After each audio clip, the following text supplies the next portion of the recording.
We are really excited to welcome you to the Artist Talks for this year's Master UH School of Art 45th Annual Master of Fine Arts Thesis Exhibition.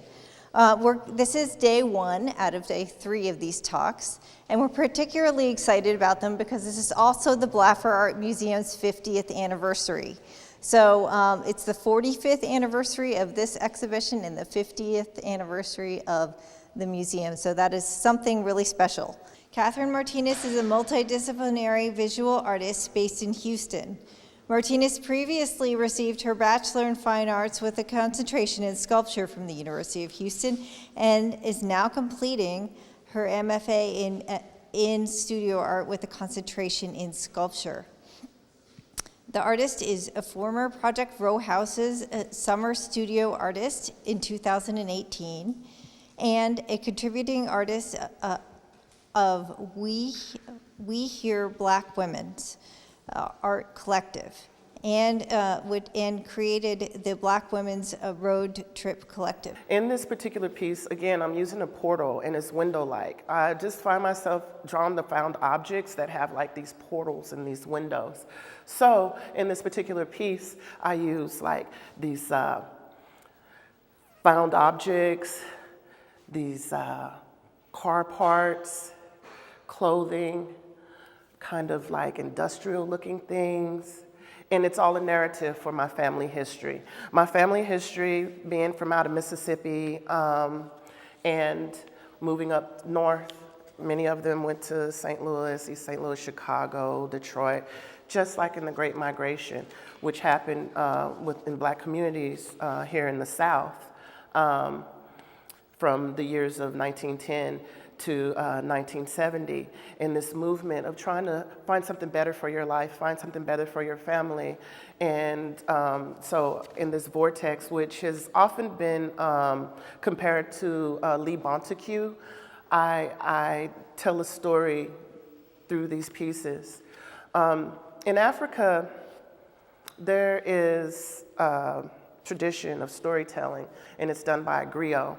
And I look at the work as being like a griot and speaking about things in culture, in heritage, because a lot of my work wraps around the lesser known events and people of the African diaspora. And I tell these stories just like the griot in a visual manner. Name of this piece right here again? Out of the South, Migration. Okay, so when I look at it, I know the name of it, but it makes me think about the migration and the way you utilize car parts and like these found objects of like clothing and other things.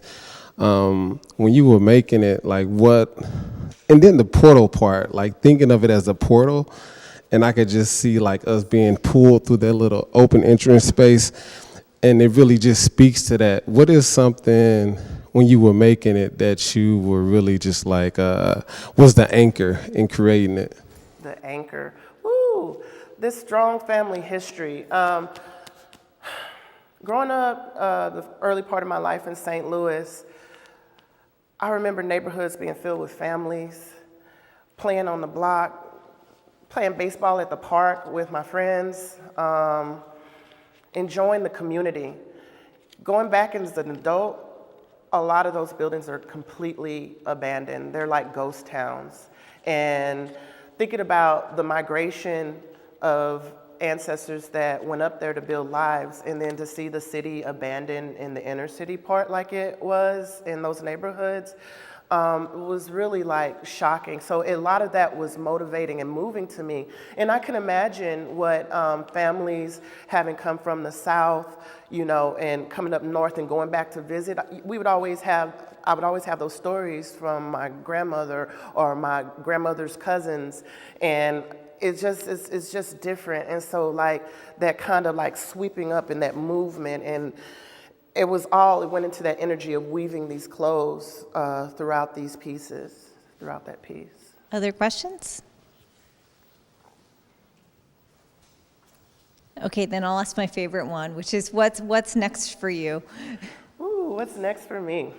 Well, I've been writing to several residencies, and I really plan to really delve off into the tapestry pieces and make quite a few more of those, and working with these grids and putting together like these structures that try to personify womanhood, try to personify the strength in it. And so working forward, yeah, I'm just like giving a full concerted effort at my practice.